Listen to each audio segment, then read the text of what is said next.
तुर्किया के सदर रजब तैयब अर्दवान ने सदर आसिफ अली जरदारी को टेलीफोन करके ओहदा संभालने पर मुबारकबाद दी है। ऐवान सदर के एलामिया के मुताबिक सदर रजब तैयब अर्दवान और सदर आसिफ अली जरदारी के दरमियान होने वाले टेलीफोनिक राब्ते में दो तरफ़ा अहमियत के उमूर पर तबादला ख्याल किया गया।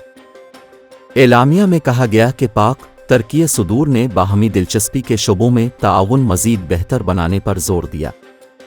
इस मौके पर सदर आसिफ अली जरदारी ने तुर्क सदर के टेलीफोन और नेक तमन्नाओं पर शुक्रिया अदा किया और उन्होंने तुर्की के अवाम को रमज़ान की मुबारकबाद दी।